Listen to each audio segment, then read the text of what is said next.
Hi everyone, welcome back to the new video. आज का हमारा टारगेट रहने वाला है कि कॉम्प्लेक्स एनालिसिस भैया कैसे पढ़ते हैं। बहुत सारी कंफ्यूजन हो रही है, कहीं से भी समझ नहीं आ रहा। इतनी सारी बुक्स उठा ली, मटेरियल ले लिया, कोचिंग भी कर रहे हो, फिर भी नहीं समझ आ रहा है कि कॉम्प्लेक्स एनालिसिस कैसे करते हैं। तो आज जो तुम्हें रोड मैप या फिर माइंड मैप जो मैं तुम्हें देने वाला हूं, आई कैन गारंटी हुई है तुम्हें जरूर हेल्प करेगा। इस वीडियो में चाहे ये 10-12 मिनट की जितनी भी वीडियो होने वाली है, बट भैया मैं तुम्हें पूरा कॉम्प्लेक्स एनालिसिस बताने वाला हूं और दो पार्ट में इसको रखने वाला हूं। एक में मैं तुम्हें बताने वाला हूं कॉम्प्लेक्स नंबर्स कैसे पढ़ना है और दूसरे पार्ट में कॉम्प्लेक्स एनालिसिस पे कैसे जंप करना है। डायरेक्टली कॉम्प्लेक्स एनालिसिस पे जंप करोगे तो वो तुम्हारे लिए बनने ही वाली है कॉम्प्लेक्स, जिसकी तुम एनालिसिस कभी नहीं कर पाओगे। देखा वर्ड प्ले?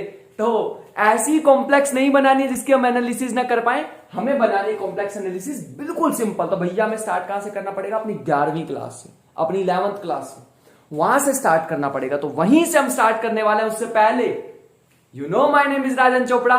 आज का टॉपिक है भैया कॉम्प्लेक्स एनालिसिस को पढ़े कैसे। तो मैं बिल्कुल बिगिनिंग बेसिक से तुम्हें बताने वाला हूं कि कैसे पढ़ते हैं। तो कॉम्प्लेक्स एनालिसिस पे मत जंप करो, छोड़ दो, वो सब्जेक्ट ही नहीं है हमारे पास। चाहे तुम कोई भी एग्जाम के लिए प्रिपेयर करो भैया, शर्माना नहीं है। बेसिक उठा लो, बेसिक स्ट्रॉन्ग होगे तो आगे जाने में बहुत स्मूथ हो जाएगा। फिर सारा कुछ उठाओ कहां से? इन डेफिनेशन से। मॉडुलस क्या होता है, कॉन्जुगेट क्या होता है, आर्ग्यूमेंट क्या होता है, स्क्वायर रूट क्या होता है। भैया यही तो इनके बेसिक है।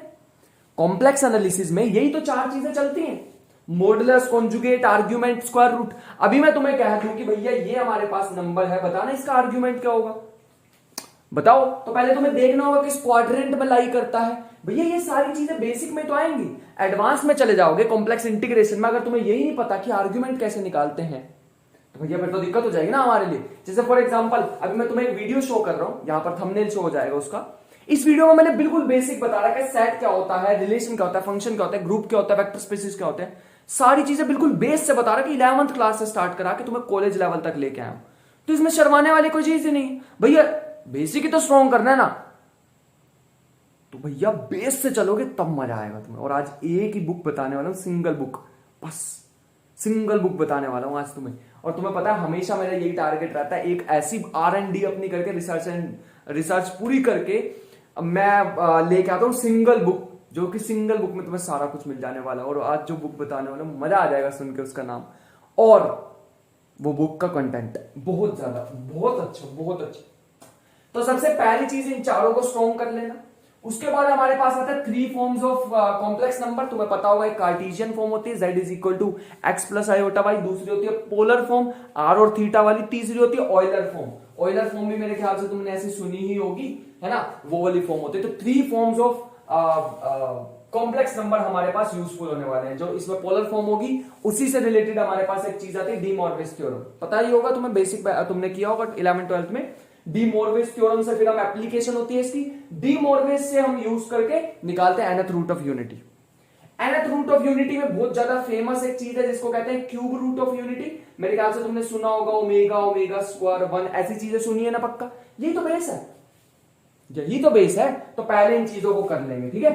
तो डी मॉर्विस थ्योरम के बाद जंप करेंगे cube root of unity, cube root of unity के बाद nth रूट ऑफ यूनिटी और उसकी ज्योमेट्रिकल रिप्रेजेंटेशन, कि कैसे सारे के सारे जो क्यूब रूट ऑफ यूनिटी है वो एक सर्कल पे लाई करते हैं। कैसे इनके यहां पे अगर तुम रिफ्लेक्शंस देखोगे तो वो रिफ्लेक्शंस हमारे पास क्या होने वाली हैं, वो रिफ्लेक्शंस पे अदर रूट्स आने वाले हैं और वो सारे के सारे रूट एक सर्कल को इक्वल पार्ट्स में डिवाइड करते हैं, सारी चीजें। उसके बाद कंसेप्ट ऑफ रोटेशन, थोड़ा कंफ्यूजन होती है बट भैया बहुत इंपॉर्टेंट कॉर्नी थ्योरम आती है एक हमारे पास, सिंगल यहां पे एक फॉर्मूला होता है, उसी पे सारे के सारे रोटेशन थ्योरम। और भैया ये तो बहुत ज्यादा इंपॉर्टेंट टॉपिक है। अगर तुम्हें 2 कॉम्प्लेक्स नंबर दे रखे हैं, तीसरा निकालना है स्पेस में, वो सारी चीजें कॉन्सेप्ट ऑफ रोटेशन से। मैं तो इसको लिख देता हूं वेरी इंपॉर्टेंट, क्योंकि आगे जब तुम पढ़ोगे कॉम्प्लेक्स इंटीग्रेशन, डिफरेंशिएशन और भी मोवियस ट्रांसफॉर्मेशन वगैरह वगैरह चीजें, तो ये सारे बेसिक तुम्हारे वहां पे यूज होने वाले। उसके बाद standard locus involving arguments and modulus. यहां पे आता है straight line, circle, hyperbola, ellipse, major arc, minor arc, ये सारे के सारे तुम्हें लोकस यहां पे दिखाई देने वाले। कुछ लोकस तो भैया स्टैंडर्ड लोकस होंगे जो तुम्हें यहां दिखाई दे जाएंगे, जैसे सर्कल और एलिप्स और हाइपरबोला और मेजर आर्क और लाइन सेगमेंट, ये सारी चीजें तुम्हें दिखाई देंगी। ये चीजें यूजुअली तुम देखोगे ना, ये यूजुअली हमने 11th-12th में, अगर तुमने किसी ने जेई मेंस एडवांस तक की प्रिपरेशन करी होगी तब ये देखा होगा। जिसने एडवांस की प्रिपरेशन नहीं करी होगी शायद उसने ये स्किप भी कर दिया होगा पार्ट।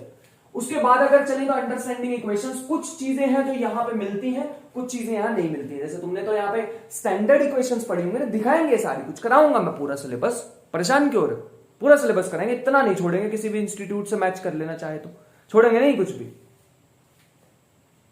सारी इक्वेशंस यहां मिलती, लेकिन कुछ और भी इक्वेशंस आ गई, ये तो स्टैंडर्ड थी भैया। नॉन स्टैंडर्ड इक्वेशंस वो यहां पढ़ेंगे अंडरस्टैंडिंग इक्वेशंस में। कैसे हम कॉम्प्लेक्स इक्वेशन को पहले चेंज करते हैं कार्टेशियन फॉर्म में, कार्टेशियन फॉर्म में चेंज करने के बाद देखते हैं कि वो कौन सी हमारे पास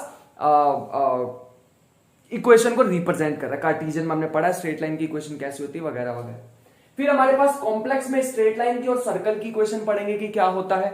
अगर तुम्हें ये क्लियर है, ये क्लियर है, ये लोकस वाला बहुत इंपॉर्टेंट है। इसमें ना 3 फॉर्म्स करके पढ़ा, तो मतलब मैंने ये सब्जेक्ट पहले पढ़ा रखा है। इसमें मैं ऐसे कराता हूँ फॉर्म 1, फॉर्म 2, फॉर्म 3, 3 फॉर्म्स आती हैं आर्ग्यूमेंट के लिए और 3 से 4 फॉर्म्स आती है मॉडुलस के लिए। मजा आ जाएगा तुम्हें। सॉरी 3 फॉर्म्स आती है इसके लिए, 3 फॉर्म्स आती है इसके लिए, 3 फॉर्म्स आती है दोनों में। और लास्ट हमारे पास आता है कॉम्प्लेक्स लॉगरिथम। कॉम्प्लेक्स लॉगरिथम मेरे को नहीं मतलब इतना श्योर नहीं हूं कि सबने पढ़ा है या नहीं पढ़ा है, लेकिन जिसने भी बीएससी वगैरह किया तो वहां पे तो ये टॉपिक तुमने जरूर पढ़ा होगा, कॉम्प्लेक्स लॉगरिथम क्या होता है। ठीक है, तो ये सारी चीजें भैया हमारे पे कॉम्प्लेक्स नंबर में। अब मैं जंप करने वाला हूं कॉम्प्लेक्स एनालिसिस की तरफ, और कॉम्प्लेक्स एनालिसिस में हमें क्या क्या टॉपिक पढ़ने हैं, लेकिन एक बार हमारा बेस स्ट्रॉन्ग हो गया तो भैया फिर तो मजा आ जाएगा हमें कॉम्प्लेक्स एनालिसिस। तो आओ चलते हैं नेक्स्ट वाले के पार्ट। सो नेक्स्ट हमारे पास क्या आता है, अब ध्यान से देखते हैं। सबसे पहली चीज जो हमारे पास आती है ना, वो आती है फंक्शन ऑफ कॉम्प्लेक्स वेरिएबल्स की। कॉम्प्लेक्स वेरिएबल में फंक्शन क्या होते हैं। अगर तुम्हें ग्राफ बनाना पड़ जाए 2 वेरिएबल फंक्शन का तो बना ही नहीं पाएंगे। कैसे बनाएंगे भैया। एक कॉम्प्लेक्स वेरिएबल को अगर हमें रिप्रेजेंट करना पड़ जाए 2 एक्सिस की जरूरत पड़ती है, और 2 कॉम्प्लेक्स नंबर के लिए तो 4 एक्सिस की जरूरत पड़ेगी। भैया हम तो 3 ही नहीं बना पाते बोर्ड पे, तीसरी भी हमें जबरदस्ती ऐसे बनानी पड़ती है, तो मैं 4th कैसे बनाऊंगा। तो 4th हम नहीं बना पाते, लिमिटेशन आ जाती है, इसलिए हम 2 ग्राफ्स का यूज करते हैं। एक को डब्ल्यू प्लेन कहेंगे, ऐसे ऐसे हम चीजें करने वाले हैं। एक को फॉर एग्जाम्पल डब्ल्यू, एक को फॉर एग्जाम्पल जेड प्लेन कह देंगे, ऐसे हम करने वाले हैं। दो कोऑर्डिनेट। बहुत मजा आता है यार इस सब्जेक्ट में। अब देखो मुश्किल से मुश्किल भी बनाया जा सकता है इसे, और इजी से इजी भी बनाया जा सकता है। मैं ये नहीं कह रहा कि बहुत ज्यादा इजी सब्जेक्ट है, ऐसा भी नहीं कहता, लेकिन इंटरेस्टिंग बहुत है, बहुत इंटरेस्टिंग है। नेक्स्ट हमारे पास आता है एनालिटिक फंक्शन और रीमान कंडीशंस आएंगे यहां पर, जो कि बहुत ज्यादा इंपॉर्टेंट है, क्योंकि आगे का सारा बेस यही बनाने वाला है। इस सारे का बेस कौन बनाएगा, जो अभी पिछली स्लाइड में दिखाया तुम्हें, कॉम्प्लेक्स नंबर्स। ठीक है, उसके बाद नेक्स्ट हमारे पास क्या आता है, सिंगुलैरिटीज एंड इट्स क्लासिफिकेशन की। सिंगुलैरिटी कितने टाइप की होती है, आइसोलेटेड क्या होता है वगैरह वगैरह, सिंगुलैरिटीज। उसके बाद हमारे पास आती है कॉम्प्लेक्स इंटीग्रेशन। कॉम्प्लेक्स इंटीग्रेशन से पहले यहां पे हम ऑलरेडी डिफरेंशिएशन टाइप पढ़ चुके होंगे कि डिफरेंशिएशन क्या होती है। ठीक है, डिफरेंशिएशन यहां पर पढ़ लेंगे। बात समझ पा रहे हैं, ठीक। डिफरेंशिएशन फिर आएगी इंटीग्रेशन। इंटीग्रेशन में भी ढेर बातें होती हैं भैया, इसमें ढेर। वैसी वाली इंटीग्रेशन नहीं है जैसे आज तक हम सीखते आए थे, आराम से लिमिट्स लगाई और खत्म हो गया काम। यहां पे ऐसे नहीं है, यहां तो ढेर थ्योरम आने वाली है। हाँ, मुश्किल नहीं लेकिन इतनी इजी भी नहीं, इंटरेस्टिंग। यहां पर हमारे पास ल्यूविल्स थ्योरम आने वाली है और इसके एप्लीकेशंस। नेक्स्ट हमारे पास पावर सीरीज वगैरह वगैरह, तो तुम्हें पता है रियल एनालिसिस में भी आता ही है, तो कॉम्प्लेक्स में भी तो आना ही चाहिए था। Power series, Taylor's and Laurent's. इसमें टेलर का ज्यादा काम ना होकर लॉरेंस सीरीज आती है, जो कि बहुत इंपॉर्टेंट है। आगे का ये जो सारा काम है लॉरेंस सीरीज से ही होने वाला है। ये लॉरेंस सीरीज आएगी, फिर सिंगुलैरिटीज वापस आ जाएंगी, वो सारी चीजें। मैरोमॉर्फिक फंक्शन और रेशनल फंक्शन आने वाले हैं। उसके बाद हमारे पास कॉन्फॉर्मल मैपिंग या फिर मोबियस ट्रांसफॉर्मेशन वगैरह वगैरह क्या चीजें होती हैं कि कभी भी रोटेशन कर दो तो एंगल चेंज ना हो, वो सारी चीजें हम इसमें पढ़ने वाले हैं। ठीक है, और लास्ट बट नॉट लीस्ट हमारे पास एक चीज आने वाली है, ये थोड़ी सी एडवांस कह सकता हूं मैं इस चीज को, कि कुछ ही एग्जाम में आने वाली है, 1-2 एग्जाम्स होंगे, जैसे कोई TFR का पीएचडी का एग्जाम दे रहे हो या फिर नेट का एग्जाम दे रहे हो, वही मिलेंगी चीजें। Maximum modulus principle and Schwarz lemma. बस तुम कहोगे बस है भैया ये तो काफी हो गए, तो आपने 3 महीने लिख दिए इसके ऊपर। नहीं, 3 महीने तो नहीं, अभी मैं टाइम ड्यूरेशन भी बताता हूं, और तुम्हें एक ऐसी बुक भी बताने वाला हूं जिसको, एक बुक को अगर तुम फॉलो करोगे तो भैया दैट इज इट। उसके बाद तुम्हें और कोई बुक फॉलो करने की जरूरत नहीं पड़ेगी। हाँ, एक चीज ध्यान रखो कि मैंने ये जो तुम्हें सारा का सारा बताया ना भैया, इसका कंटेंट कहां से फॉलो करें, ये भी तो बताओ ना भैया। इसका कंटेंट कहां से फॉलो करें, तो मैं तुम्हें वही बताने वाला हूं। एक तो पहली बात जो मैं बताने वाला हूं, उससे शर्माना मत बिल्कुल भी, कि कहीं कहो कि भैया हम तो कॉलेज में हम ये चीज कैसे कर सकते हैं, तो कॉम्प्लेक्स नंबर तुम्हें करना है जेई मेन और एडवांस की प्रॉब्लम्स, जेई मेन और एडवांस की प्रॉब्लम्स प्रीवियस ईयर पीवाईक्यूज जो होंगे बस उसे सॉल्व कर लेना काफी। जितना मटेरियल अगर किसी कोचिंग में हो तो कोचिंग से करके फिर ये कर लेना। अगर मेरी वीडियोस को फॉलो कर रहे हो तो 100% कंटेंट मैं यहाँ पे डिलीवर करता हूँ, कुछ भी छुपा के नहीं रखता कि बाद में कभी आऊंगा एक कोर्स लेके पेड उसमें सिखाऊंगा, ऐसे नहीं करता मैं कभी भी। तो जेई मेंस और एडवांस के प्रीवियस ईयर क्वेश्चन कर सकते हो, पिछले वाला पार्ट करने के लिए कॉन्फिडेंस आएगा। ठीक है, जेई एडवांस के इतने लल्लू से क्वेश्चन नहीं होते, बढ़िया क्वेश्चन होते हैं एकदम। उसके बाद ये तो भैया ठीक है आपने बता दिया कॉम्प्लेक्स नंबर तो चलो हम कर लेंगे, वो तो हमने एक बार कर भी रखा है, लेकिन और डीप जाना पड़ेगा उसके अंदर।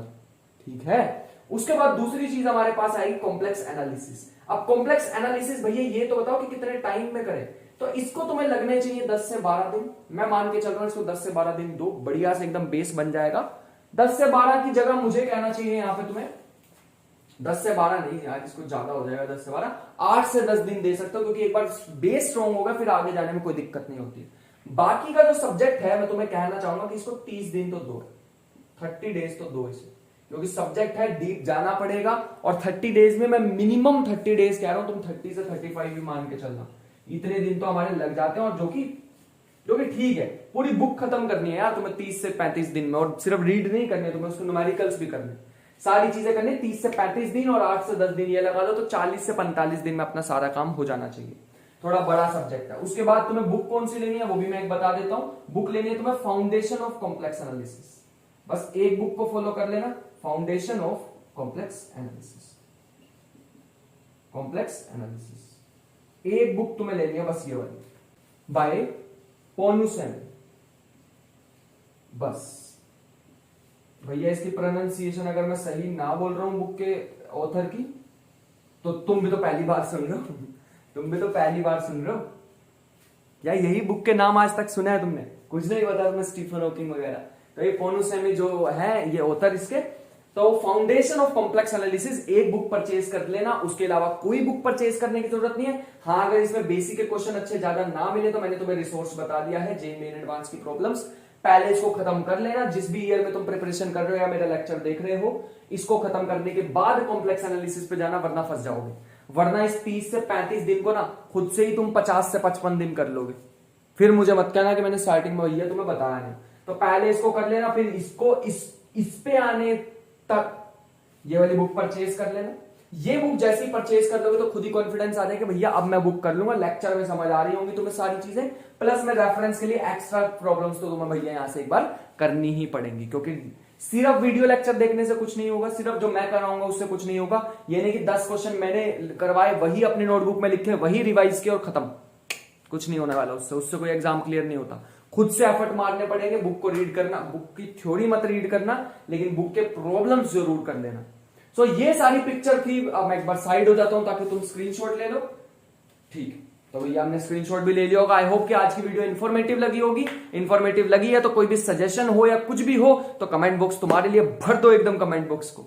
और अगर वीडियो अच्छी लगी हो तो एक थम्स अप तो दे ही सकते हो कमेंट सेक्शन में, ताकि मुझे पता लगे कि वीडियो इन्फॉर्मेटिव है और मैं कुछ बता पाया हूं तुम्हें। मिलते हैं नेक्स्ट लेक्चर में, तब तक के लिए अपना ख्याल रखें, पढ़ाई करते रहे, मेहनत करते रहे ढेर सारी। मिलते हैं नेक्स्ट वीडियो में, बाय बाय।